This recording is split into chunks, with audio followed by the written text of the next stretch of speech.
Você vai apodrecer aqui. A única forma de sair daqui é com os pés para frente. As palavras do meu próprio filho ecoaram nos meus ouvidos como facadas enquanto ele me empurrava violentamente para dentro da casa do sítio. O som do celular espatifando-se no chão de madeira foi a última coisa que ouvi antes de a fechadura girar do lado de fora. O Eduardo tinha destruído a minha única conexão com o mundo e agora eu estava completamente sozinha, sem comida, sem água, abandonada como um bicho numa jaula. Meu coração batia tão forte que eu achei que ia saltar do peito. Aos 66 anos, depois de ter dado a vida inteira por esse filho ingrato, eu me via trancada por suas próprias mãos, condenada a morrer de sede e fome, enquanto ele se divertia em um cruzeiro de luxo com a Patrícia, a esposa, e a sogra horrível que o manipulava tanto. Mas me deixem contar como eu cheguei até aqui. Como a mulher que um dia foi o centro de uma família feliz se tornou prisioneira do seu próprio sangue. Meu nome é Elsa Guedes e durante 40 anos eu achei que tinha construído uma família sólida, cheia de amor e sacrifício. Eu trabalhei desde os 18 anos como costureira em uma pequena fábrica de tecidos no Brás. As minhas mãos, calejadas de tanto costurar e bordar, sustentaram a nossa casa quando meu marido nos abandonou, quando o Eduardo tinha apenas 8 anos. A partir desse momento, ele se tornou a minha razão de viver, a força que me impulsionava a levantar todos os dias antes do sol nascer para ser pontual no trabalho. Eu me lembro perfeitamente do dia em que decidi que faria qualquer coisa para dar ao meu filho a vida que ele merecia. Era uma terça-feira chuvosa de outubro e o Eduardo chegou em casa chorando porque as outras crianças da rua tiravam sarro dos sapatos dele, que estavam furados. Naquela noite, enquanto ele dormia, eu contei cada real que tinha economizado por meses para comprar um vestido novo. Dinheiro que eu imediatamente destinei para comprar os melhores tênis da loja para ele. Ver o sorriso dele no dia seguinte valeu mais do que qualquer roupa que eu pudesse ter comprado. Os anos foram passando assim.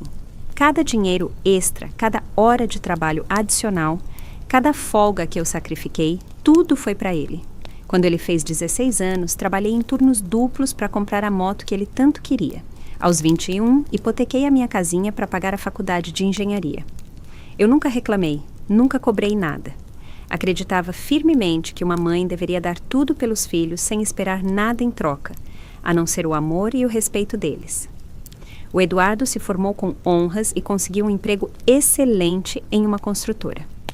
Eu me sentia a mulher mais orgulhosa do mundo quando o via sair todos os dias de manhã com seu terno elegante e sua maleta de couro. Meu filho é um profissional de sucesso, eu dizia para as minhas vizinhas, com um sorriso que vinha da alma. Durante esses primeiros anos, depois da formatura dele, a nossa relação parecia perfeita. Ele me visitava com frequência, me levava para jantar em restaurantes finos e sempre me dizia o quão grato ele era por todos os meus sacrifícios. Tudo mudou quando ele conheceu a Patrícia. A primeira vez que ele me apresentou a ela, algo dentro de mim se incomodou. Não era apenas a sua atitude fria e calculista, mas a forma como ela olhava para o meu filho, como se ele fosse um investimento que precisava ser protegido de influências externas. A Patrícia era uma mulher de 32 anos, alta, de cabelos castanhos perfeitamente arrumados e um sorriso que nunca chegava aos olhos. Ela trabalhava como administradora em uma clínica particular e desde o primeiro momento deixou claro que considerava que a família do Eduardo, especialmente eu, éramos de uma classe social inferior à dela. Durante os primeiros meses de namoro, eu tentei me aproximar dela. Preparava as suas comidas favoritas quando eles vinham me visitar. Comprava pequenos presentes com o pouco que eu tinha economizado. Até aprendi a fazer pratos sofisticados que eu sabia que ela gostava, mas cada gesto de amor meu era recebido com um sorriso forçado e comentários sarcásticos que meu filho parecia não notar, ou pior ainda, que ele preferia ignorar. Elsa, não se incomode tanto, a Patrícia me dizia com aquela voz melosa que me deixava nervosa. Não precisamos que você faça tudo isso. Não somos mais crianças. Mas eu podia ver nos olhos dela o desprezo pela mulher mais velha que havia criado o homem que agora ela considerava ser seu dono. O casamento foi realizado 2 anos depois de eles se conhecerem em um salão elegante que custou mais de 30 mil reais. Eu, que tinha sonhado por anos com o dia em que meu filho se casaria, me senti uma estranha na minha própria família. A Patrícia tinha organizado tudo sem me consultar, da lista de convidados à cor das flores. Quando tentei sugerir que talvez poderíamos incluir algumas tradições de família que tinham sido importantes para nós, ela me olhou como se eu tivesse sugerido algo completamente ridículo. Elsa, querida, ela me disse com aquela condescendência que eu já tinha começado a reconhecer. Essa é uma festa moderna. Não acho que os nossos convidados vão apreciar essas tradições antigas. O Eduardo, que antes me defendia de qualquer comentário desrespeitoso, apenas concordou e mudou de assunto. No dia do casamento, eu me sentei na primeira fila vestindo um vestido verde que tinha comprado em uma loja de departamento, me sentindo pequena e invisível, enquanto via meu filho prometer a vida inteira para uma mulher que já tinha começado a afastá-lo de mim. Durante a cerimônia, quando o padre falou sobre a importância da família e o respeito pelos pais, eu vi a Patrícia apertar a mão do Eduardo com um sorriso que me gelou o sangue. Naquela noite, enquanto eu recolhia os pratos do jantarzinho que tinha organizado na minha casa para os parentes mais próximos, ouvi, sem querer, uma conversa entre a Patrícia e a mãe dela no quintal. Agora que estamos casados, precisamos estabelecer limites claros. A Patrícia dizia com uma voz que ela nunca tinha usado na minha frente. O Eduardo é muito mole com a mãe dele. Ela acha que pode continuar controlando a vida dele, mas essa época acabou. Você tem razão, minha filha. A mãe dela respondeu com uma risada maldosa. Os homens precisam que as esposas abram os olhos deles para essas coisas. Uma sogra intrometida pode acabar com um casamento antes de ele começar. Eu fiquei paralisada atrás da janela, sentindo como se cada palavra fosse um tapa na minha cara. A mulher por quem eu tinha feito tantos esforços, a quem eu tinha tentado amar como uma filha, já estava planejando a minha exclusão da vida do meu próprio filho. Terminei de limpar a cozinha em silêncio, com lágrimas rolando pelo meu rosto, me perguntando se o Eduardo sabia o que a sua nova esposa realmente pensava de mim, ou se ele simplesmente tinha escolhido ignorar para manter a paz no seu casamento. Naquela noite, pela primeira vez em anos, eu fui dormir sentindo um vazio no peito que eu não sabia como preencher. Os meses seguintes confirmaram os meus piores medos. As visitas do Eduardo se tornaram cada vez mais raras e quando ele vinha, era sempre acompanhado da Patrícia e por períodos cada vez mais curtos. As conversas que antes fluíam naturalmente entre nós se tornaram tensas e superficiais, interrompidas constantemente por comentários sutis, mas ofensivos da esposa dele. Eduardo, não se esqueça que temos aquele jantar com os meus pais. A Patrícia dizia toda vez que meu filho parecia estar gostando da nossa conversa. Ou, pior ainda, amor, sua mãe parece cansada. Talvez devêssemos ir para que ela possa descansar. Como se eu fosse uma velha decrépita que precisasse ser cuidada, em vez de uma mulher cheia de vida que só queria passar um tempo com seu filho. Mas o que mais me doía era ver como o Eduardo tinha começado a mudar. O filho carinhoso e atencioso que eu tinha criado estava se transformando em alguém distante. Alguém que parecia ter vergonha das suas origens humildes e da mãe que tinha sacrificado tudo por ele. A primeira vez que o Eduardo falou comigo com desprezo foi em uma tarde de domingo, 3 meses depois do seu casamento. Eu tinha preparado o almoço favorito dele. O mesmo ensopado de frango que ele amava desde criança e esperava ansiosamente a sua visita semanal. Quando ele chegou, veio sozinho, o que me encheu de esperança, achando que, finalmente, teríamos um tempo de qualidade de mãe e filho. Mas algo no olhar dele tinha mudado. Ele não era mais o jovem carinhoso que me abraçava ao chegar, e sim um estranho que me cumprimentou com um beijo frio na bochecha e se sentou à mesa como se estivesse cumprindo uma obrigação chata. Mãe, a gente precisa conversar.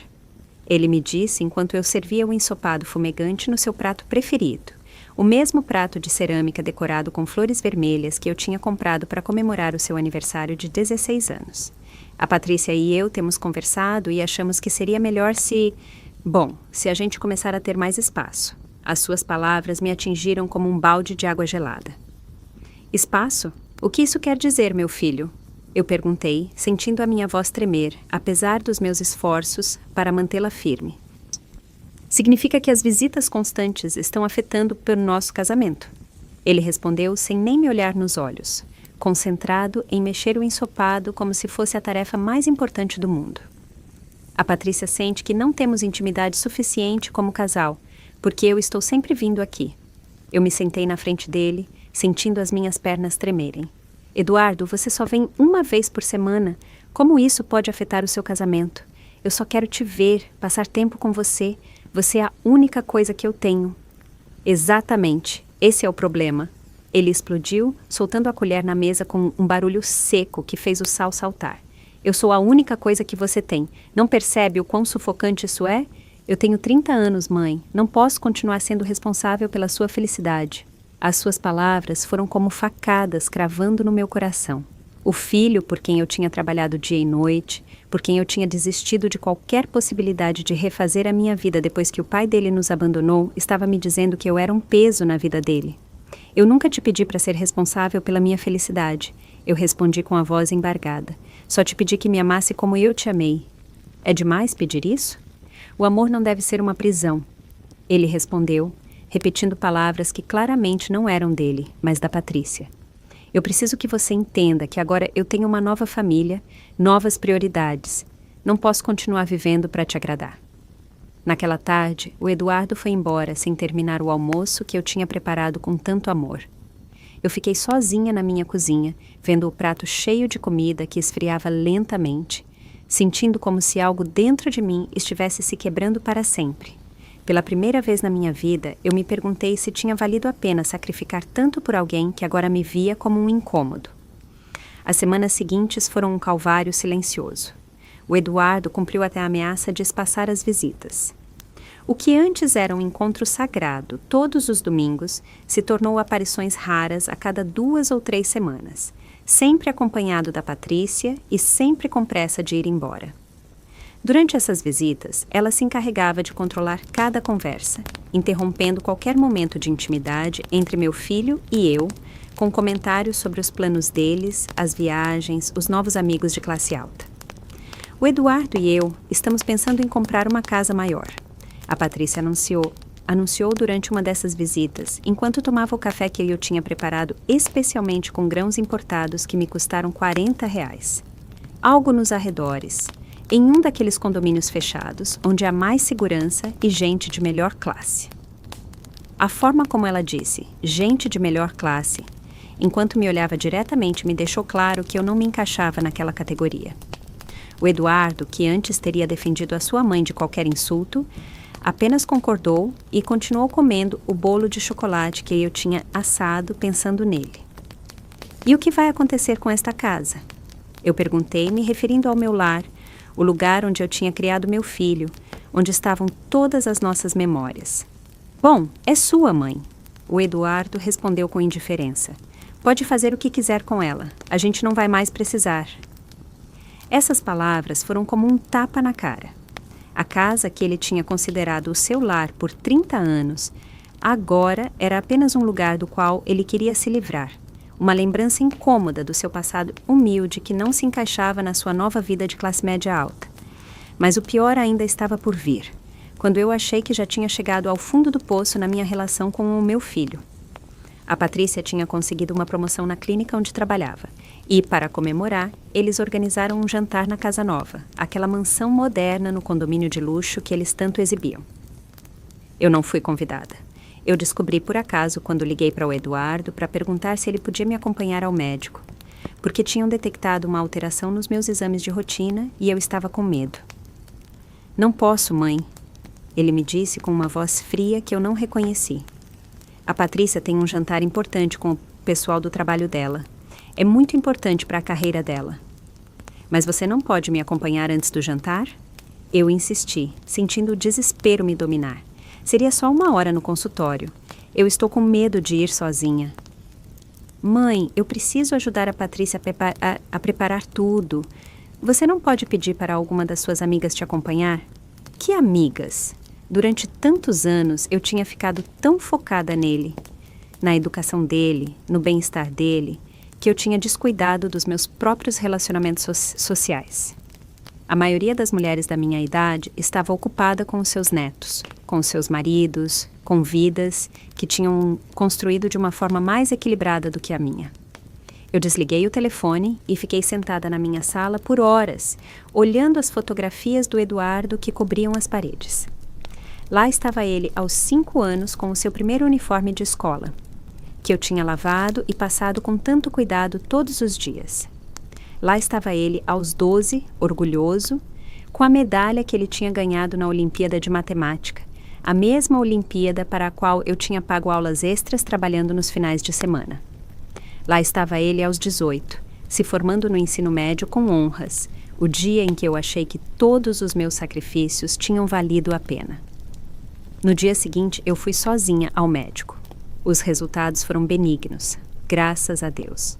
Mas a experiência de me sentar naquela sala de espera completamente sozinha, cercada por outras mulheres acompanhadas pelos seus filhos ou maridos, me fez sentir a solidão mais profunda da minha vida. Quando eu liguei para o Eduardo para dar as boas notícias, a sua resposta foi um breve "que bom, mãe", antes de ele mudar rapidamente de assunto para me contar o quão bem-sucedido tinha sido o jantar da Patrícia e como eles tinham impressionado todos os convidados importantes. Foi aí que eu comecei a entender que eu tinha perdido o meu filho para sempre. Ele não tinha morrido, mas o homem carinhoso e grato que eu tinha criado já não existia. No lugar dele, havia um estranho ambicioso que tinha vergonha das suas origens e que tinha escolhido uma mulher que o afastava sistematicamente da mãe que tinha dado tudo por ele. Os meses se passaram e as visitas se tornaram ainda mais raras. O Eduardo só aparecia quando precisava de algo, que eu guardasse algum documento importante para ele, que eu preparasse alguma comida específica para impressionar os chefes da Patrícia, que eu emprestasse dinheiro para algum gasto inesperado que a nova vida deles exigia. "Mãe, você poderia me emprestar 5.000 reais?" Ele me perguntou durante uma das suas raras visitas. "É para a entrada de um carro novo. O da Patrícia estragou e ela precisa de algo mais elegante para o trabalho." 5.000 reais representavam quase toda a minha poupança, o dinheiro que eu tinha guardado centavo por centavo durante anos, caso eu precisasse de alguma emergência médica ou de alguma reforma importante na casa. Mas, como sempre, eu não consegui negar nada ao meu filho. "Claro, meu filho", eu respondi, sentindo o meu coração se encolher. "Para quando você precisa?" "Amanhã seria perfeito", ele me disse com um sorriso que por um momento me lembrou do garoto gentil que ele costumava ser. "Eu te prometo que te devolvo em 3 meses." Essa promessa nunca foi cumprida. Toda vez que eu falava sobre o empréstimo, o Eduardo tinha uma desculpa nova. Gastos inesperados com a casa nova, uma viagem de trabalho que a Patrícia precisava fazer, consertos do carro que tinham saído mais caros do que o previsto. O dia em que eu cheguei ao fundo do poço foi uma terça-feira cinzenta de novembro, exatamente 8 meses depois do empréstimo que ele nunca me devolveu. Eu tinha lutado contra uma gripe horrível por uma semana, com febre alta e uma tosse que me rasgava o peito. O meu corpo de 66 anos já não respondia como antes, e pela primeira vez em décadas eu me sentia realmente vulnerável e assustada. Liguei para o Eduardo com a esperança de que ele pudesse me acompanhar novamente ao médico, ou, pelo menos, passar um tempo comigo para se certificar de que eu estava bem. A sua resposta me gelou até os ossos. "Mãe, eu não posso ir. A Patrícia e eu temos um encontro muito importante com o arquiteto para reformar a cozinha. A gente demorou meses para conseguir uma data com ele. É o mais requisitado da cidade. Eduardo, por favor", eu supliquei com a voz rouca pela febre. "Eu só preciso que alguém fique comigo por algumas horas. Eu me sinto muito mal e estou com medo de desmaiar. Você não pode ligar para um vizinho ou algo assim?" Ele me respondeu com uma irritação que me atingiu como uma adaga. A Patrícia diz que adultos independentes precisam saber se cuidar sozinhos, sem depender de outras pessoas. A Patrícia diz... Essas 2 palavras tinham se tornado a frase mais dolorosa do meu vocabulário. Tudo o que meu filho pensava, decidia ou sentia agora passava pelo filtro daquela mulher que tinha conseguido transformar o meu garoto carinhoso em um estranho cruel. "Eu sou a sua mãe, Eduardo", eu disse, sentindo as lágrimas se misturarem com a febre. "Desde quando eu sou outra pessoa para você?" "Ah, mãe, não seja dramática, é só uma gripe. Tome um chá e descanse, vai passar." Ele desligou sem nem se despedir. Eu fiquei segurando o telefone por vários minutos, sentindo como se algo dentro de mim morresse de forma definitiva. O filho por quem eu tinha sacrificado a minha juventude, meu dinheiro, meus sonhos, minhas chances de amar, tinha me reduzido a um incômodo que atrapalhava os seus compromissos importantes. Naquela noite, enquanto eu estava na minha cama tremendo de febre e me sentindo mais sozinha do que nunca, eu tomei uma decisão que mudaria tudo para sempre. Eu não podia mais continuar sendo a mãe que pedia atenção, a mulher que implorava por migalhas de atenção e carinho de um filho que claramente me desprezava. Eu tinha que encontrar uma forma de recuperar a minha dignidade, mesmo que isso significasse perder a relação com o Eduardo para sempre. A recuperação da minha gripe demorou 2 semanas inteiras. Durante todo esse tempo, o meu telefone permaneceu em silêncio. O Eduardo não ligou nenhuma vez para perguntar como eu me sentia, se eu precisava de algo, se eu estava viva. Foi a minha vizinha Amália, uma senhora viúva de 70 anos, que morava na casa ao lado, quem cuidou de mim. Ela me levou remédios, preparou sopas quentes e ficou ao meu lado durante as noites mais difíceis. Elsa, a Amália me disse em uma tarde enquanto me ajudava a trocar os lençóis suados. Não é normal que um filho abandone a mãe doente desse jeito. Algo está muito errado. Ela estava certa, mas admitir isso significava enfrentar uma verdade que eu tinha evitado por meses. Meu filho tinha se tornado uma pessoa cruel e eu tinha sido cúmplice dessa transformação ao permitir que ele me tratasse cada vez pior, sem colocar limites.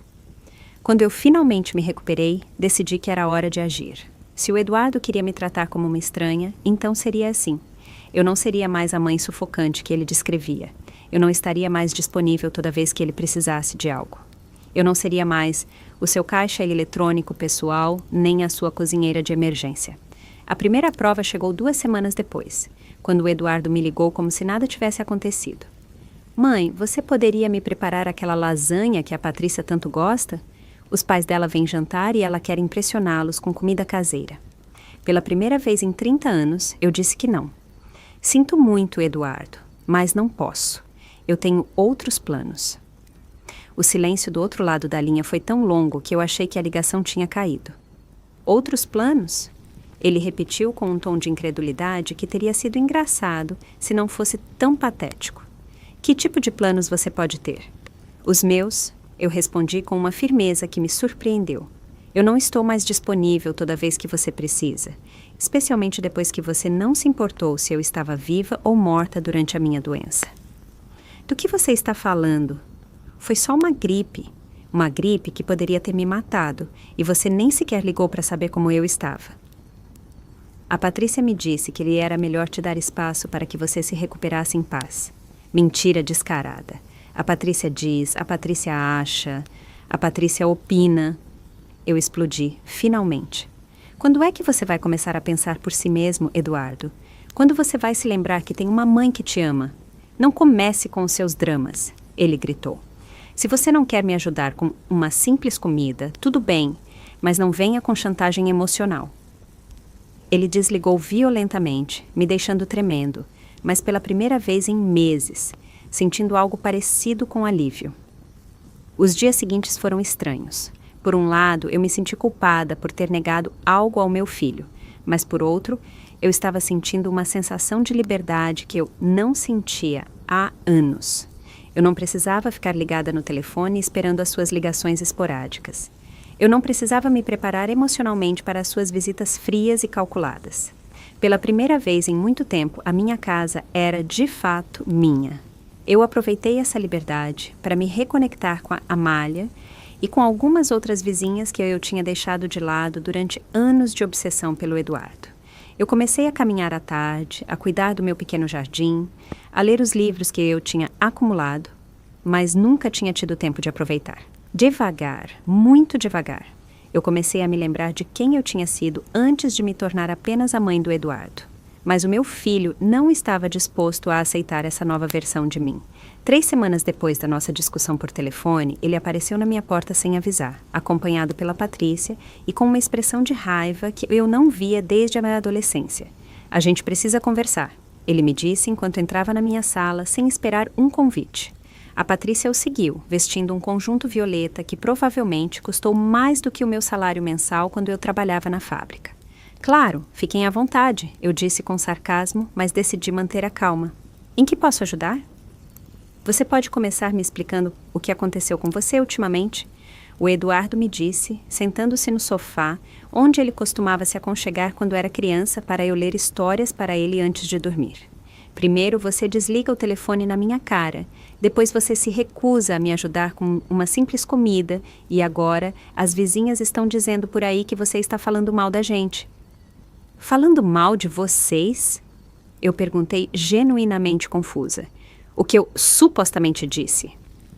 A Amália contou para a irmã dela, e a irmã dela contou para a dona do mercado que você disse que eu era um filho ingrato que abandonou a mãe doente. A Patrícia interveio com aquela voz que fingia preocupação, mas que destilava veneno. Você percebe o mal que isso pode fazer para a reputação do Eduardo no trabalho? Eu fiquei boquiaberta. Era verdade que eu tinha falado com a Amália sobre a minha decepção com o Eduardo, mas eu nunca imaginei que as minhas palavras chegariam tão longe, nem que o meu filho estaria mais preocupado com a sua reputação do que em entender os meus sentimentos. Sua reputação? Eu perguntei diretamente para o Eduardo, ignorando completamente a Patrícia. Essa é a sua maior preocupação, não é? O fato de que sua mãe se sentiu abandonada quando mais precisava de você? Ah, por favor! A Patrícia explodiu antes que o Eduardo pudesse responder. Elsa, você já tem 66 anos. É hora de você crescer e parar de se comportar como uma adolescente mimada que busca atenção. O silêncio que se seguiu a essas palavras foi ensurdecedor. Eu olhei para o meu filho, esperando que finalmente, depois de tantas humilhações, ele se levantasse e defendesse a mulher que o tinha criado. Eu esperei que ele dissesse para a esposa que ela não tinha o direito de me desrespeitar na minha própria casa, que ele se lembrasse de tudo o que eu tinha sacrificado por ele. Mas o Eduardo ficou em silêncio, olhando para os seus sapatos como um menino que tinha sido repreendido. O silêncio dele foi mais doloroso do que qualquer insulto que a Patrícia pudesse me ter lançado. Nesse momento, vendo o meu filho de 30 anos sentado como um covarde enquanto a sua esposa me atacava na minha própria casa, eu entendi que tinha perdido de vez o garoto que eu tinha criado com tanto amor. Eu vejo que você não tem nada a dizer? Eu disse diretamente para o Eduardo, sentindo como a raiva começava a substituir a tristeza que eu tinha carregado por meses. Eu vejo que você vai permitir que me desrespeitem na minha própria casa sem mover um dedo para me defender. Ele finalmente levantou o olhar, mas nos seus olhos não havia culpa nem arrependimento, e sim aborrecimento. Mãe, a Patrícia não está te desrespeitando. Ela só está te dizendo a verdade que você precisa ouvir. Você não pode continuar vivendo como se fosse a vítima de tudo. A vítima? Eu me levantei sentindo como toda a frustração acumulada durante anos começava a ferver nas minhas veias. Eu sou a vítima por esperar o mínimo de respeito do meu próprio filho, por querer que você se importasse se eu estava viva ou morta quando estava com 40 graus de febre. Foi só uma gripe. Ele gritou, também se levantando. Você não podia esperar que eu cancelasse a minha vida inteira por uma simples gripe. Não era uma simples gripe, era a sua mãe doente e assustada pedindo que o seu único filho a acompanhasse ao médico. Eu gritei de volta, sentindo as lágrimas de raiva começarem a rolar pelo meu rosto. Era a mulher que trabalhou em turnos duplos para pagar a sua faculdade, que hipotecou a sua casa para te dar uma carreira, que desistiu de qualquer chance de ser feliz para que você pudesse ter tudo o que quisesse. Ninguém te pediu para fazer isso. A resposta dele me atingiu como um soco no estômago. Ninguém te pediu para sacrificar a sua vida por mim. Essas foram decisões suas. Por um momento, o mundo parou ao meu redor. O meu próprio filho, o homem por quem eu tinha dado tudo, estava me dizendo que os meus sacrifícios não tinham sido apenas desnecessários, mas indesejados. Que tudo o que eu tinha feito por amor tinha sido um erro gigantesco, que agora ele me cobrava. Você tem razão, eu disse com uma voz que eu não reconheci como minha, fria e calma, apesar da tempestade que rugia no meu interior. Ninguém me pediu para sacrificar a minha vida por você. Foram decisões minhas, decisões estúpidas de uma mulher que achou que o amor de mãe significava dar tudo sem esperar nada em troca. A Patrícia sorriu com satisfação, claramente gostando do espetáculo de me ver destruída pelas palavras do meu próprio filho. Fico feliz que você finalmente entenda. Continua, Eduardo. Ela continuou, cruelmente animada pelo que ela interpretou como a minha rendição. Agora, talvez você possa começar a viver a sua própria vida em vez de tentar controlar a minha. Ah, eu vou viver a minha própria vida, eu garanti, sentindo uma calma estranha me dominar. Na verdade, eu vou começar agora mesmo. Eu caminhei até a mesinha onde eu guardava meus documentos importantes e peguei o papel que eu tinha evitado olhar por meses, o testamento que eu tinha feito anos atrás, em que o Eduardo era o único beneficiário de tudo o que eu possuía. Sabe de uma coisa, meu filho? Eu disse enquanto segurava o documento na frente dele. Você tem razão. Os meus sacrifícios foram decisões minhas, decisões das quais eu me arrependo profundamente de ter tomado. Mas esta casa, esta poupança, esta herança que você ia receber também são decisões minhas. Os olhos do Eduardo se fixaram no papel com uma expressão que eu não soube decifrar completamente. O que você está fazendo? Eu estou tomando uma nova decisão. Eu respondi, indo em direção ao triturador de papel que eu tinha comprado há pouco tempo para me livrar de documentos velhos. Eu estou decidindo que eu não quero mais que um filho que me despreza herde nada da mulher estúpida que sacrificou tudo por ele. Mãe, espera! Ele gritou, correndo na minha direção, enquanto eu lentamente alimentava o testamento na máquina, mas já era tarde demais. O documento se desintegrou em tiras finas que caíram no recipiente como um confete da minha liberdade. O que você acabou de fazer? A Patrícia me perguntou com uma voz aguda que revelou pela primeira vez a sua verdadeira preocupação. Até aquele momento ela tinha sido apenas a esposa cruel se divertindo com o drama de família, mas agora ela percebia que tinha acabado de perder uma herança considerável. Eu acabei de fazer o que o meu filho me pediu. Eu respondi com um sorriso que vinha da alma. Eu acabei de parar de tomar decisões baseadas em um amor que claramente não é correspondido. O Eduardo estava pálido, olhando para os restos do testamento como se não pudesse acreditar no que ele tinha acabado de ver. Mãe, você não pode. Você não pode fazer isso. Esta casa, a sua poupança.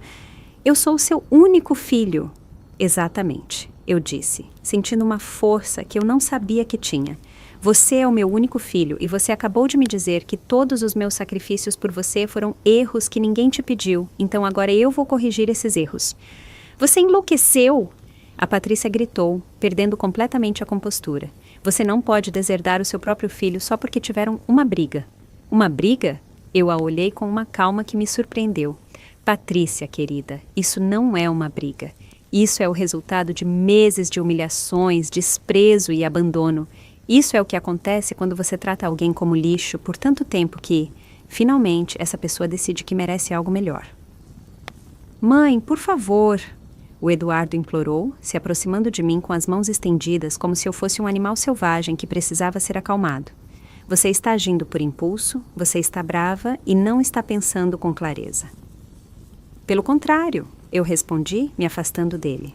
Pela primeira vez em anos eu estou pensando com perfeita clareza. Eu estou percebendo que criar um filho ingrato foi o meu maior erro, mas não precisa ser o meu erro permanente. Você não pode falar assim com a sua mãe. A Patrícia gritou para o Eduardo, mas não mais com superioridade, e sim com o pânico de ver uma fortuna desaparecer na frente dos seus olhos. Diga alguma coisa, resolva isso. A ironia era deliciosa. A mesma mulher que tinha passado anos envenenando o meu filho contra mim, que tinha incentivado cada uma das suas crueldades, agora exigia que ele me tratasse bem, porque o futuro financeiro dela estava em jogo. Olha que interessante, eu disse, observando o desespero crescente nos dois rostos. Por meses, Patrícia, você tem dito ao meu filho que eu era uma mãe tóxica, controladora, que precisava aprender a ficar sozinha. E agora que eu estou, finalmente, seguindo o seu conselho, você percebe que talvez não era uma ideia tão boa, afinal de contas. Elsa, eu nunca disse essas coisas. Ela mentiu descaradamente, mas a sua voz trêmula atraiu. Claro que você disse, e o meu filho, em vez de se defender ou defender a sua mãe, escolheu acreditar em cada uma das suas palavras venenosas. Ele escolheu me tratar como se eu fosse um incômodo, em vez da mulher que deu a vida para ele e pagou pela educação que agora ele usa para ganhar o dinheiro que vocês tanto gostam de gastar. O Eduardo se sentou de novo no sofá com a cabeça nas mãos. Por um único momento, eu vi um brilho do garoto vulnerável que ele costumava ser e o meu coração quase se partiu. Quase. Mãe, ele me disse com uma voz fraca. Eu sei que tenho sido difícil ultimamente. Eu sei que talvez não tenha sido o filho que você esperava, mas você não pode me castigar assim. A gente é família. Família. Eu repeti a palavra como se fosse a primeira vez que a ouvia. Você sabe o que essa palavra significa, Eduardo? Significa estar lá quando o outro precisa de você. Significa respeito mútuo. Significa não permitir que ninguém, nem mesmo a sua esposa, humilhe a pessoa que te deu a vida. Eu posso mudar, ele murmurou, mas as suas palavras soavam vazias, até para ele mesmo. Não me interessa se você pode mudar. Eu respondi com uma firmeza que me surpreendeu. Eu não estou mais interessada em ser a mãe que implora por migalhas de carinho de um filho que, claramente, me despreza. Eu decidi que mereço algo melhor do que isso. Mas a gente é a sua única família, a Patrícia gritou, usando a chantagem emocional que ela tinha criticado tantas vezes quando vinha de mim. Eu sorri para ela com uma doçura que contrastava brutalmente com as minhas palavras. Vocês foram a minha família. Agora vocês são dois estranhos que vieram na minha casa me desrespeitar e cobrar uma herança que não vão mais receber. Você não pode fazer isso. A Patrícia gritou, perdendo completamente a máscara de sofisticação que ela sempre tinha usado comigo. Essa casa vale mais de R$200 mil. A sua poupança é o nosso futuro. Eu a ouvi falar de nosso futuro, como se o meu dinheiro, o dinheiro que eu tinha ganhado costurando por 40 anos, fosse algo que pertencia a eles por direito. A mulher que por anos me tinha tratado como uma caipira ignorante agora cobrava a minha herança com o desespero de alguém que tinha acabado de ver o seu plano de vida desaparecer. Interessante, eu disse, cruzando os braços. Agora parece que a minha poupança é o futuro de vocês. A mesma mulher que me disse que eu era uma velha dramática que precisava crescer agora está aqui cobrando o dinheiro dessa velha dramática. O Eduardo se levantou bruscamente com uma expressão que eu nunca tinha visto no rosto dele antes.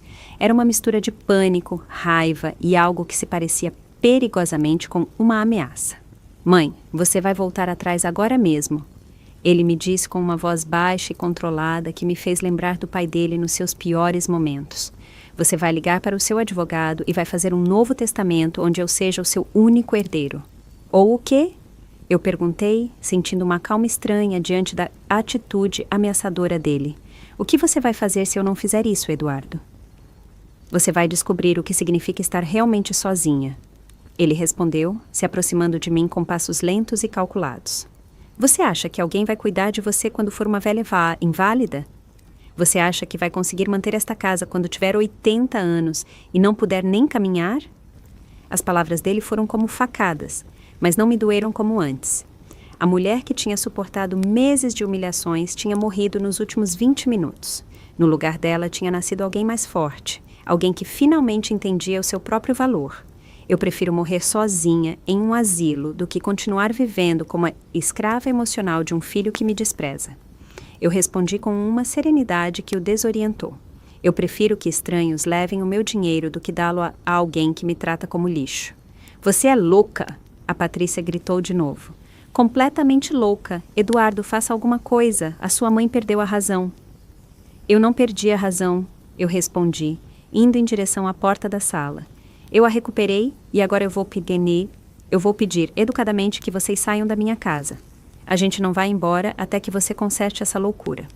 O Eduardo declarou, se colocando no meio da sala como se fosse o dono do lugar. Então eu vou ter que ligar para a polícia, para que eles expliquem o conceito de invasão de domicílio. Eu respondi, indo em direção ao telefone. Não se atreva! Ele gritou, arrancando o aparelho da minha mão com uma violência que me assustou. Pela primeira vez nessa discussão, eu senti um brilho de medo real. O homem que estava na minha frente já não era meu filho. Era um estranho desesperado, capaz de qualquer coisa para proteger o que ele considerava ser dele. Me devolva esse telefone, eu disse, tentando manter a voz firme. Não, até que você crie juízo. Ele respondeu, segurando o aparelho longe do meu alcance. Você vai se sentar, vai se acalmar e vamos conversar sobre isso como adultos civilizados. Como adultos civilizados? Eu ri, sentindo uma histeria que beirava a loucura. Você vai me ensinar a ser civilizada? O homem que acabou de arrancar o telefone da mão da sua mãe de 66 anos? É para o seu próprio bem? Ele gritou. E nesse momento eu vi completamente a influência da Patrícia nele. Eram palavras que ela tinha usado comigo muitas vezes, sempre justificando as suas crueldades como atos de amor exigente. Meu próprio bem, eu repeti, sentindo como se a última fibra de amor materno se quebrasse de vez no meu peito. Por 30 anos, tudo o que você fez contra mim foi para o meu próprio bem. Casar com uma mulher que me odeia foi para o meu próprio bem. Me abandonar quando eu estava doente foi para o meu próprio bem. Me humilhar na minha própria casa é para o meu próprio bem. A Patrícia se aproximou da gente com aquele sorriso falso que eu conhecia tão bem. Elsa, querida, eu sei que você está magoada, mas você tem que entender que o Eduardo só quer o melhor para você. Todos nós queremos o melhor para você. Todos nós? Eu a olhei com uma incredulidade que beirava o cômico. Você quer o melhor para mim? A mulher que passou 2 anos envenenando meu filho contra mim? A mulher que me disse que eu era uma velha dramática que precisava crescer? Isso foi apenas frustração do momento. Ela mentiu pateticamente. Você sabe que a gente te considera muito. Consideram? Eu repeti as suas palavras como se elas fossem uma piada especialmente engraçada. Consideram tanto que o meu filho não falou comigo por 2 semanas quando eu estava doente? Consideram tanto que vem na minha casa me exigir que eu volte atrás em uma decisão que tomei sobre o meu próprio dinheiro? O Eduardo se aproximou ainda mais, ainda segurando o telefone longe do meu alcance. Mãe, me escuta bem. Você vai fazer um novo testamento. Você vai me deixar esta casa e a sua poupança e a gente vai esquecer essa conversa ridícula. Ou o quê? Eu voltei a perguntar, mas dessa vez com um sorriso que o perturbou visivelmente. Ou você vai descobrir o que é estar completamente sozinha. Ele me ameaçou. Sem filho, sem dinheiro, sem ninguém que se preocupe com você. Eduardo, eu disse, me aproximando dele até que os nossos rostos ficassem a poucos centímetros de distância. Eu já estou completamente sozinha. Eu já descobri o que é ter um filho que não se preocupa comigo. A diferença é que agora, finalmente, eu decidi fazer algo a respeito.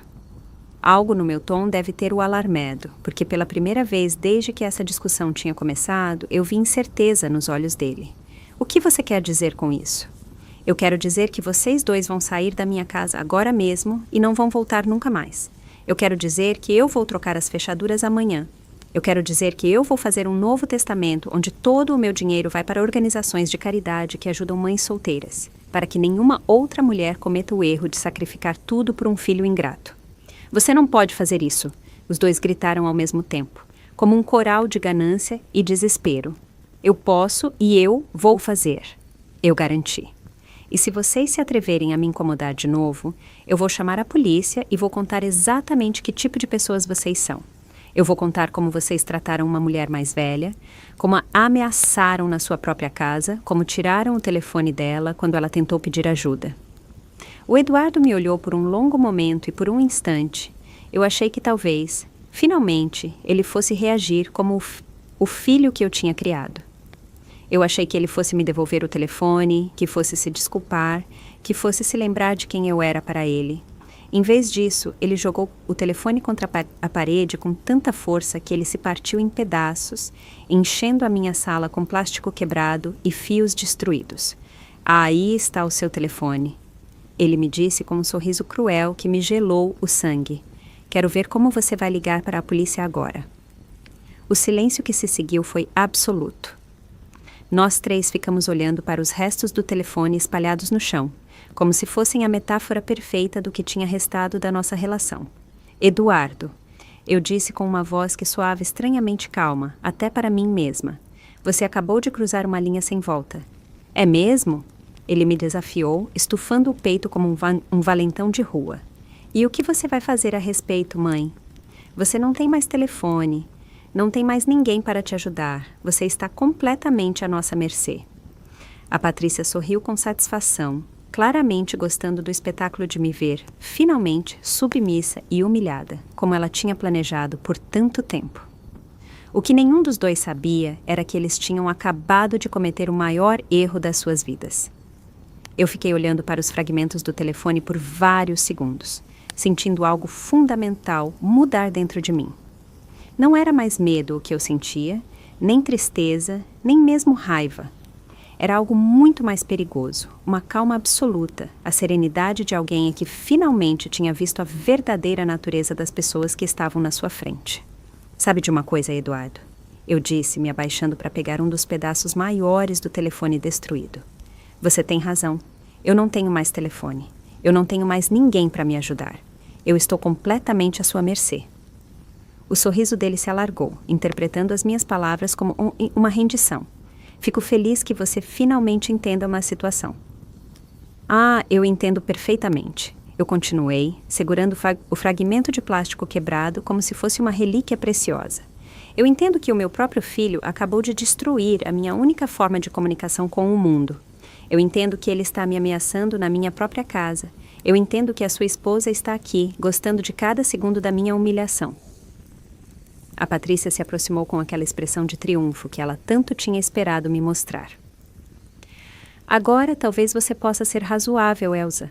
Fazer esse novo testamento é a única coisa inteligente que você pode fazer nessa situação. Você tem razão, eu respondi, soltando o pedaço de telefone. É exatamente isso que eu vou fazer. Os dois trocaram um olhar de satisfação, achando que finalmente tinham me quebrado. Eles não tinham ideia de que o que tinha se quebrado não era a minha vontade, mas sim as últimas correntes que me prendiam a eles por amor. Perfeito, o Eduardo disse, relaxando os ombros. Eu sabia que você ia voltar a si. Amanhã mesmo, vamos com o advogado e resolvemos tudo isso. Amanhã, eu repeti, concordando lentamente. Claro, amanhã. E, enquanto isso, a Patrícia acrescentou com aquele sorriso venenoso. Você deveria refletir sobre como você tem se comportado ultimamente. Um pouco de humildade faria bem a você. Humildade, eu murmurei. Sim, eu definitivamente preciso de mais humildade. O Eduardo se dirigiu em direção à porta, claramente satisfeito com o resultado da sua intimidação. A gente vai agora, mas amanhã de manhã a gente volta para te buscar. E é melhor que você esteja pronta para cooperar. Claro, eu garanti, seguindo-os em direção à saída. Eu estarei completamente pronta. A Patrícia parou na soleira da porta e me olhou com aquela condescendência que ela tanto tinha aperfeiçoado. Elsa, eu sei que isso tem sido difícil para você. Mas um dia você vai nos agradecer por termos te aberto os olhos. Às vezes, o amor exigente é o único que funciona. Amor exigente. Eu repeti as suas palavras. Sim, eu definitivamente preciso aprender mais sobre o amor exigente. Eles foram embora sem se despedir, me deixando sozinha na minha casa com os restos do meu telefone. E algo muito mais importante, a clareza absoluta sobre quem, de fato, eram as pessoas que acabavam de sair pela minha porta. Eu esperei até ouvir o som do carro deles se afastando antes de me mover. Então, com uma calma que me surpreendeu, eu fui até o meu quarto e peguei, debaixo do colchão, o celular que eu tinha comprado secretamente 3 meses atrás. Depois de perceber que eu precisava ter uma forma de comunicação que o Eduardo não soubesse, eu liguei para a Amália, a minha vizinha. Amália, sou eu, a Elsa. Você pode vir na minha casa? Eu preciso da sua ajuda com algo urgente. 20 minutos depois, a Amália estava sentada na minha sala, olhando para os restos do telefone com uma expressão de horror absoluto. Elsa, isso é muito grave. Seu próprio filho te ameaçou e destruiu o seu telefone. A gente tem que chamar a polícia. Não, eu disse, servindo-lhe uma xícara de chá com as mãos perfeitamente firmes. Ainda não. Como ainda não? Isso é violência doméstica, é chantagem. Você não pode permitir que te tratem assim. Eu não vou permitir, eu garanti. Mas eu vou resolver isso do meu jeito. A Amália me observou com aqueles olhos sábios que ela tinha, tentando entender o que eu estava pensando. O que você tem em mente?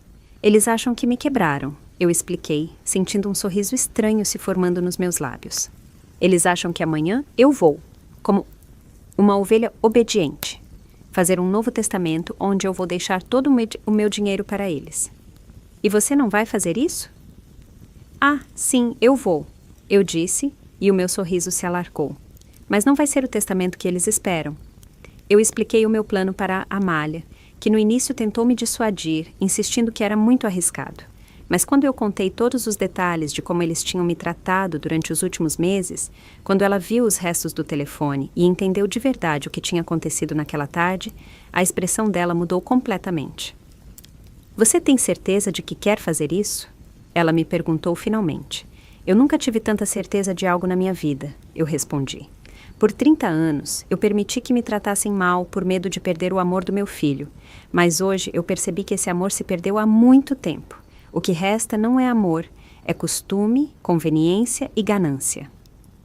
A Amália concordou lentamente. O que você precisa que eu faça? Eu preciso que você seja a minha testemunha, eu disse. Eu preciso que você veja exatamente como eles se comportam comigo, para que quando tudo acabar, você possa testemunhar sobre o que realmente aconteceu. Naquela noite, eu não consegui dormir, mas não era por medo ou ansiedade. Era por uma sensação estranha de liberdade que eu estava sentindo. Pela primeira vez em décadas, eu ia ter controle total da minha vida. Eu ia mostrar ao Eduardo e à Patrícia que eles tinham subestimado completamente a mulher que eles achavam que tinham domesticado. Às 6 horas da manhã seguinte, eu liguei para o advogado que tinha feito o meu testamento original. Eu expliquei que precisava fazer algumas mudanças urgentes e pedi que ele viesse na minha casa naquela mesma manhã, antes que o Eduardo e a Patrícia chegassem. A senhora tem certeza dessas mudanças, dona Elsa? O advogado me perguntou depois de rever as novas instruções que eu tinha dado a ele. Elas são bastante drásticas. Completamente segura, eu confirmei, assinando cada página com uma determinação que eu não sentia há anos.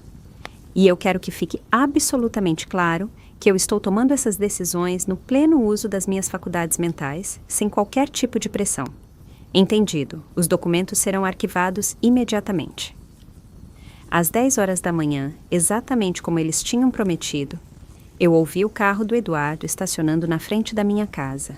A Amália estava escondida na cozinha, de onde ela podia ouvir tudo o que acontecesse na sala. O meu celular estava gravando, escondido entre as almofadas do sofá. Eu abri a porta antes que eles pudessem tocar a campainha, com uma expressão de resignação perfeitamente atuada. Bom dia, eu disse com uma voz submissa. Eu estava esperando por vocês. O Eduardo entrou com aquela arrogância de conquistador que ele tinha exibido na noite anterior. Perfeito. Vejo que uma noite de reflexão serviu para você entender as coisas. Sim, eu murmurei, mantendo o olhar baixo. Eu entendi perfeitamente. A Patrícia me estudou com desconfiança, como se ela suspeitasse que algo não estava completamente certo. Mas a atuação de mulher derrotada que eu estava interpretando parecia convencê-la. Você já ligou para o advogado? O Eduardo me perguntou. Ele já veio, eu informei. O novo testamento já está feito. Os dois trocaram um olhar de triunfo absoluto. Eles tinham ganhado, ou pelo menos, era o que eles achavam. Excelente. A Patrícia disse, sentando-se no meu sofá como se fosse a dona da casa. E o que ele diz, exatamente? Eu mostrei uma cópia do documento a eles, vendo os olhos deles se iluminarem ao ler as primeiras linhas. O que eles não sabiam era que o que eles tinham nas mãos era uma cópia falsa, preparada especificamente para este momento. Perfeito, o Eduardo murmurou, lendo sobre a sua herança completa. Eu sabia que você ia voltar a si. Sim, eu disse, sentindo a adrenalina começar a correr nas minhas veias. Eu voltei completamente a mim. Agora que isso está resolvido, a Patrícia disse, guardando a cópia falsa do testamento na sua bolsa como se fosse um troféu, a gente precisa conversar sobre alguns outros assuntos práticos. Que tipo de assuntos?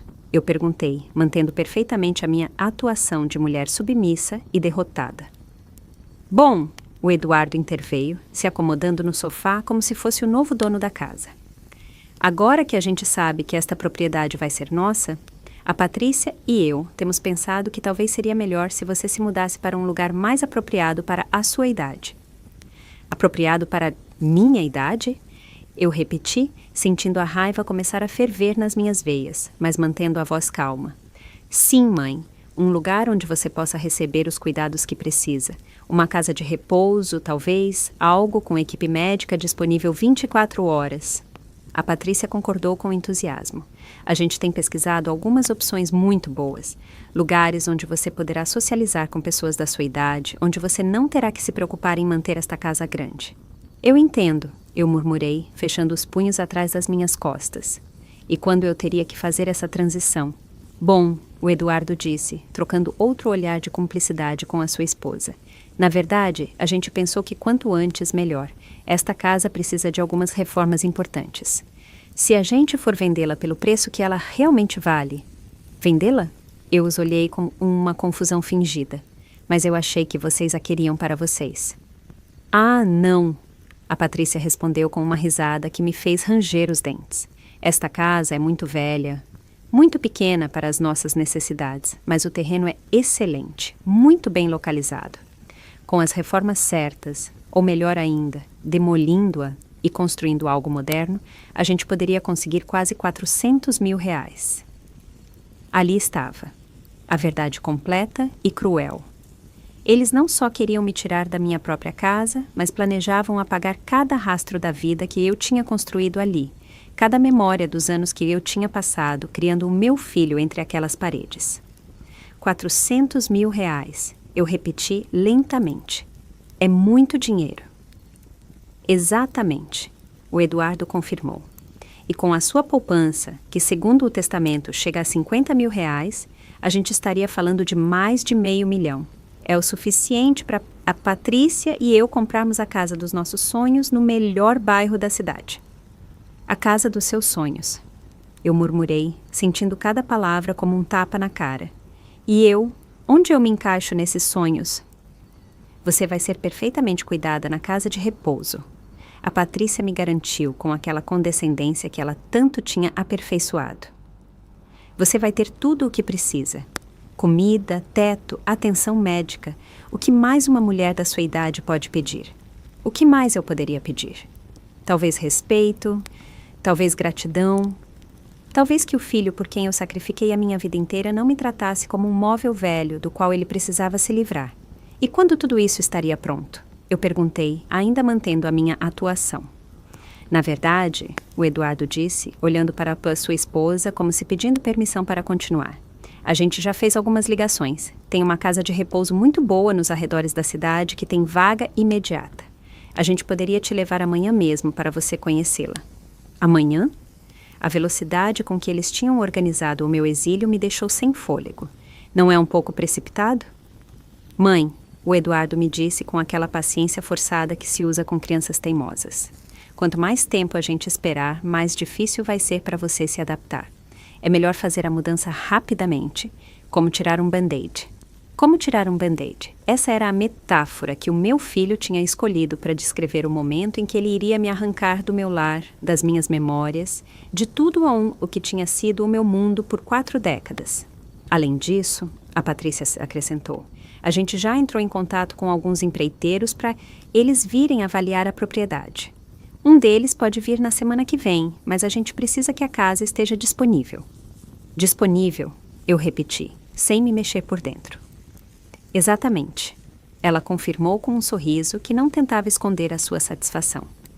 Eu fiquei em silêncio por vários minutos, fingindo processar toda a informação que eles tinham me dado. Na realidade, eu estava saboreando cada segundo dessa conversa, gravando cada palavra cruel, cada plano sem piedade, cada demonstração de ganância e desprezo que eles tinham escondido por trás das suas máscaras de preocupação de filhos. Sabe de uma coisa? Eu disse, finalmente, levantando do sofá com movimentos deliberadamente lentos. Eu acho que vocês têm razão. Eu acho que é hora de eu aceitar a realidade da minha situação.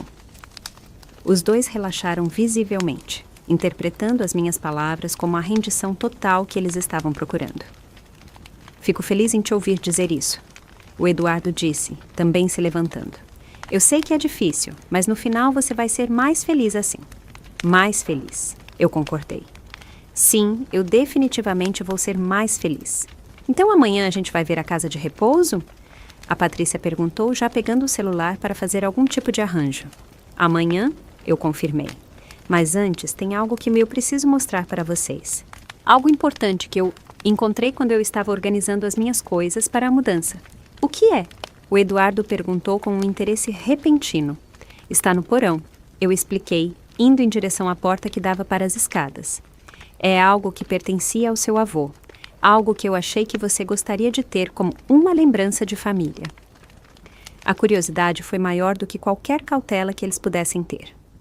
Os dois me seguiram em direção ao porão, descendo as escadas de madeira que rangiam sob os nossos pés.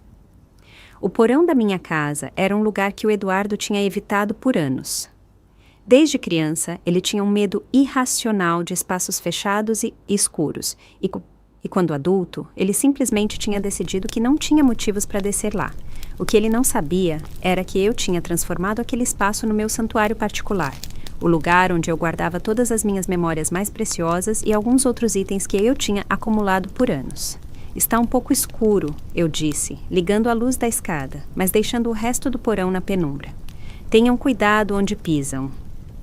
Nós chegamos ao pé das escadas e eu liguei a luz principal. O porão se iluminou, revelando o que eu tinha preparado por meses sem que eles soubessem. O que é tudo isso? A Patrícia perguntou, olhando ao redor com uma mistura de confusão e alarme. As paredes estavam cobertas de fotografias, documentos e recortes de jornais. Mas não eram lembranças de família comuns. Eram provas. Fotografias dos hematomas que tinham ficado em mim depois das vezes que o Eduardo tinha me empurrado durante as nossas discussões.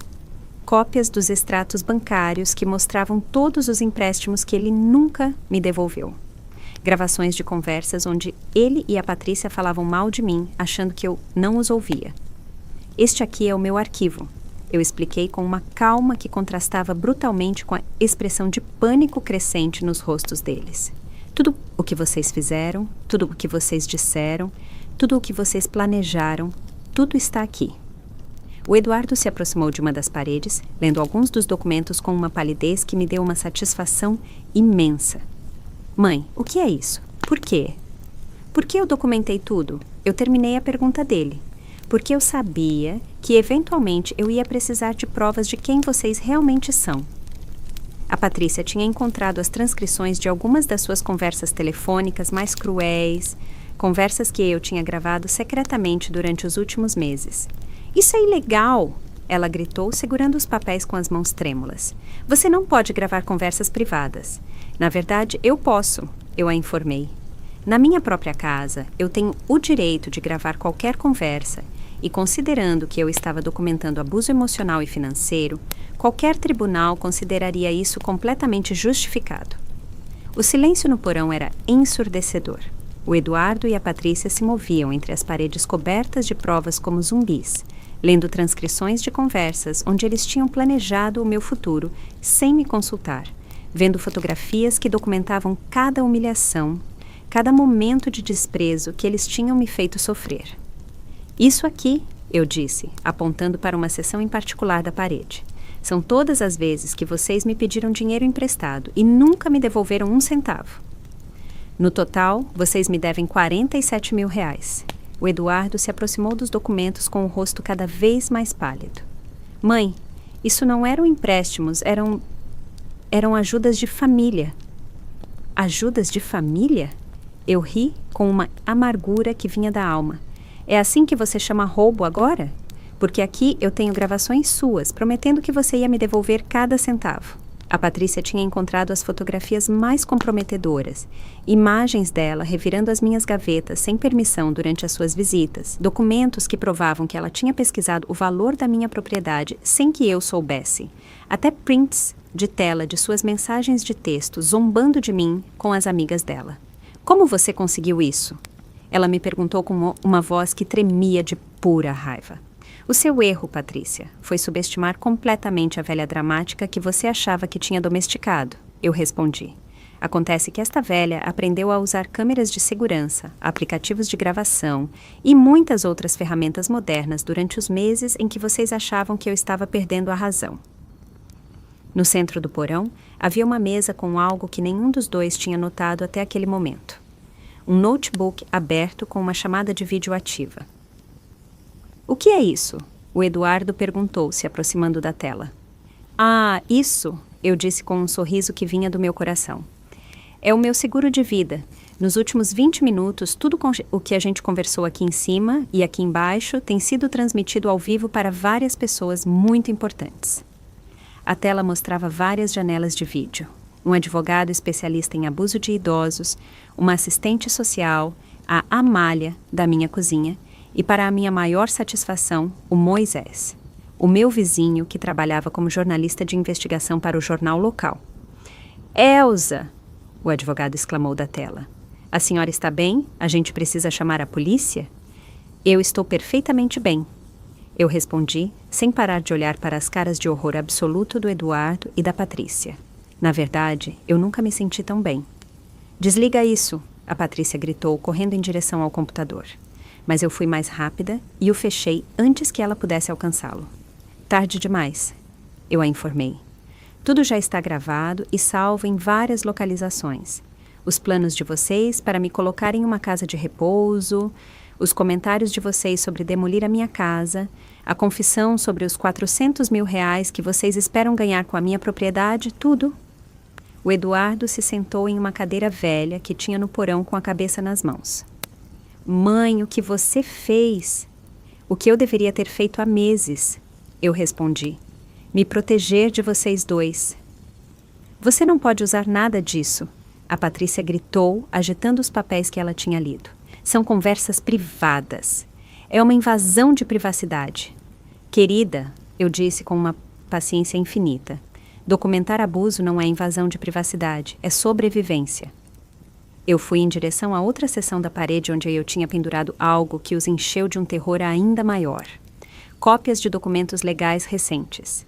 Estes aqui são particularmente interessantes. Eu continuei. São as ações que eu vou entrar na semana que vem.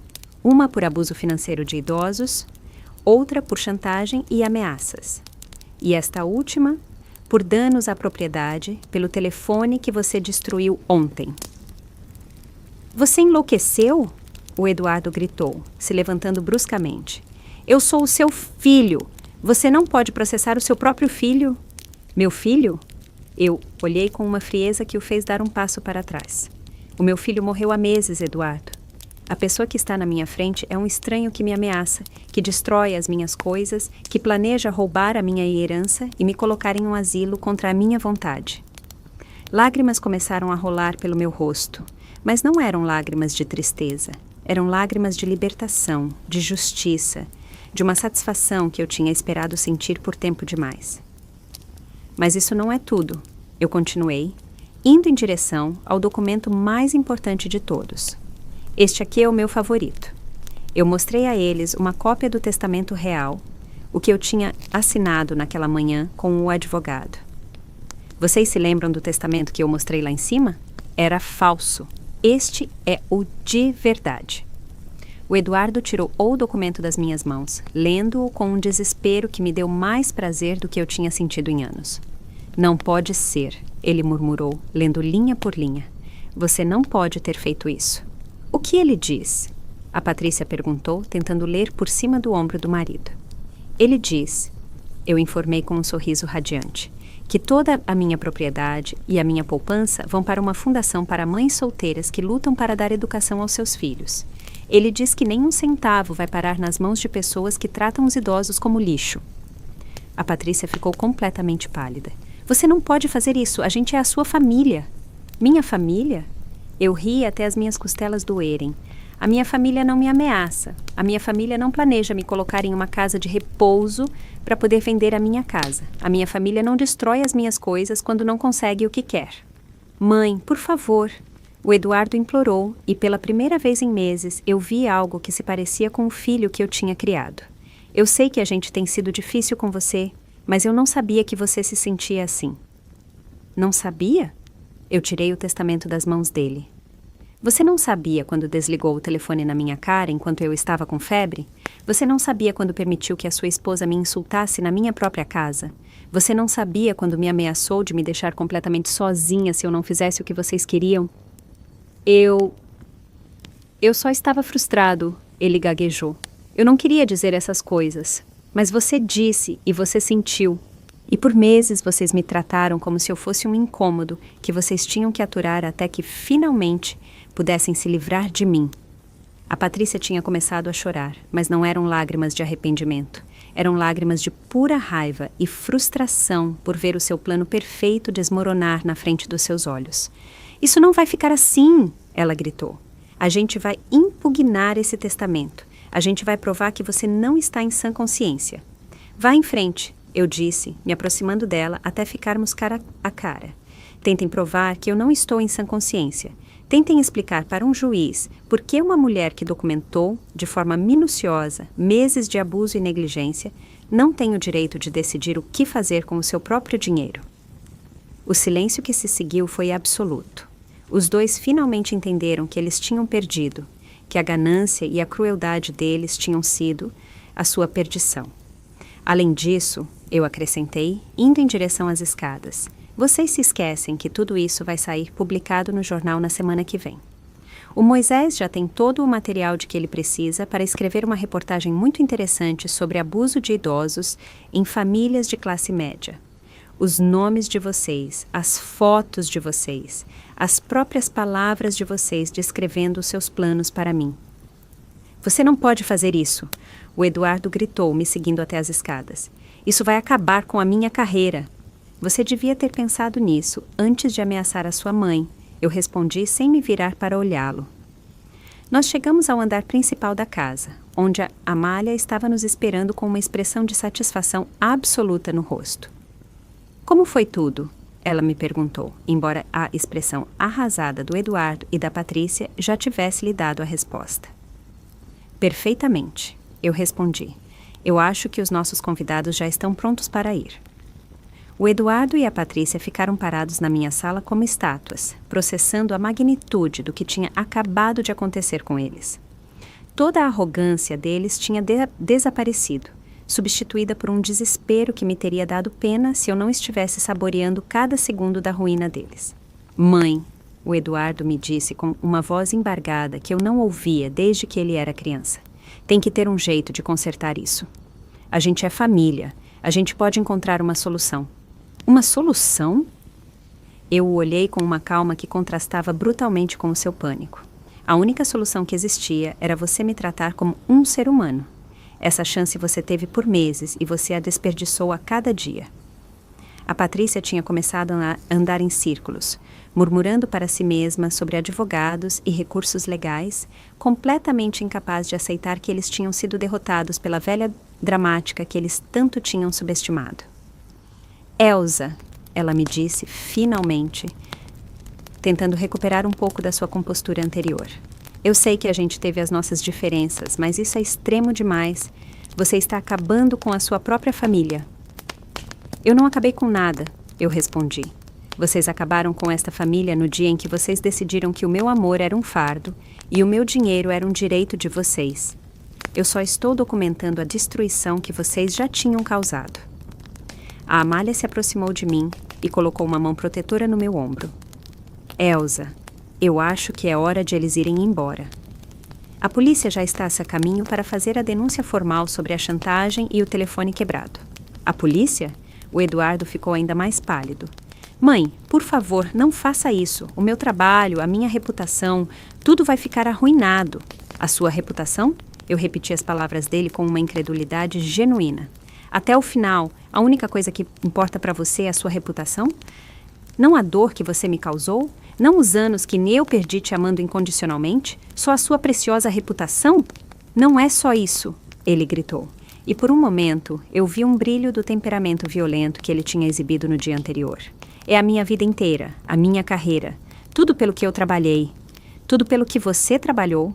Eu murmurei, me aproximando da janela, onde eu podia ver as luzes da viatura policial se aproximando na rua. Você se refere à carreira que eu paguei com a minha poupança? Ao trabalho que você conseguiu graças à educação que eu financiei trabalhando em turnos duplos?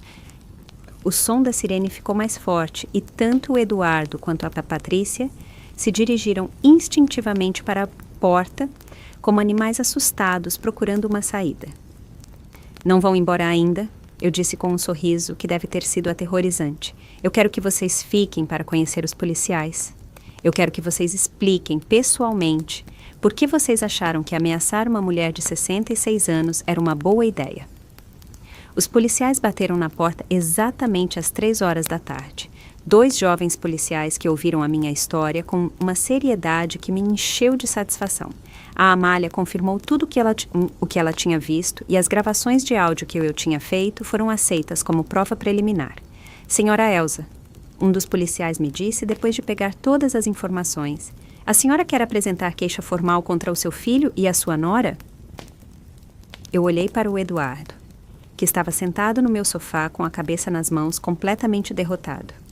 Por um segundo, apenas um segundo, eu senti um brilho do amor de mãe que tinha definido a minha vida por tantos anos.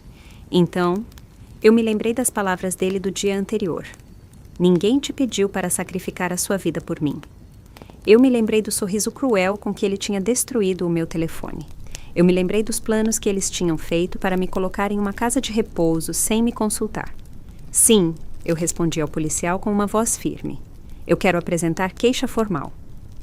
O processo legal que se seguiu foi exatamente tão devastador quanto eu tinha esperado. Os jornais locais cobriram a história com muitos detalhes, especialmente depois que o Moisés publicou a sua reportagem investigativa, intitulada O Custo da Falta de Amor, quando os filhos se tornam predadores. A empresa onde o Eduardo trabalhava o demitiu depois que o escândalo chegou aos supervisores dele. A Patrícia perdeu a sua posição na clínica quando os administradores decidiram que uma pessoa envolvida em abuso de idosos não era apropriada para um ambiente médico. Mas o que me deu mais satisfação não foi a ruína profissional deles, e sim algo muito mais simples e pessoal. Em uma tarde, 3 meses depois de todo o drama legal, o Eduardo apareceu na minha porta. Ele veio sozinho, sem a Patrícia, com uma expressão derrotada que teria partido o meu coração em outras circunstâncias. Mãe, ele me disse quando eu abri a porta. A gente pode conversar? Eu o olhei por um longo momento, estudando o seu rosto magro, as suas olheiras profundas, a forma como ele tinha envelhecido anos em apenas algumas semanas. Não, eu respondi. A gente não pode. Por favor, mãe. Ele implorou e as lágrimas começaram a rolar pelo seu rosto. Eu perdi tudo. O meu trabalho, a minha reputação, o meu casamento. A Patrícia me deixou na semana passada. Eu não tenho nada. Agora você sabe como é, eu disse com uma calma absoluta. Agora você sabe o que é perder tudo por causa de alguém que supostamente te ama. Mãe, me desculpa, eu sinto muito por tudo. Eu sei que eu fui horrível com você.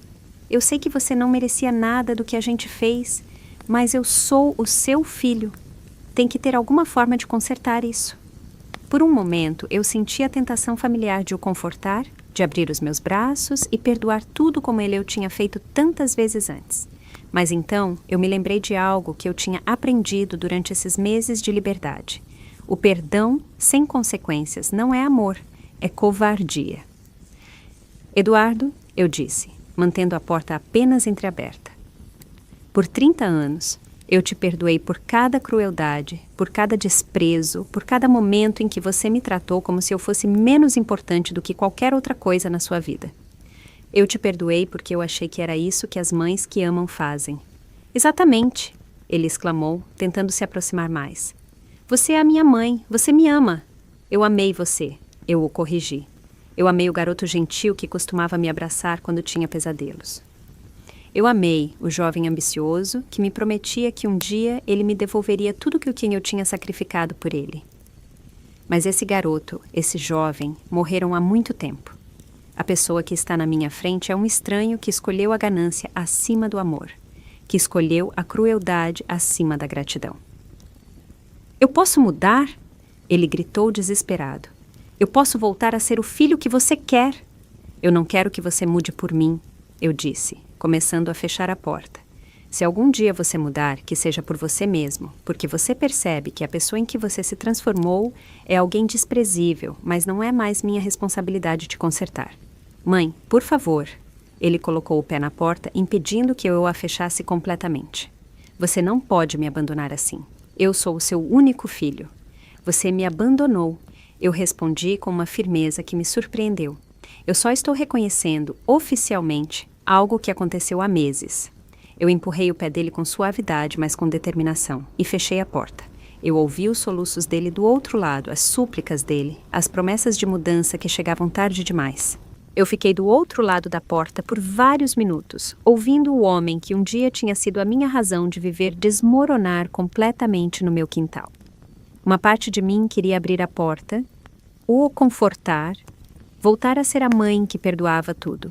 Mas uma parte mais forte, a parte de mim que tinha renascido naquele porão cheio de provas, a parte que tinha aprendido a se valorizar, se manteve firme. Finalmente, eu ouvi os passos dele se afastando, o som de um carro ligando e depois, silêncio.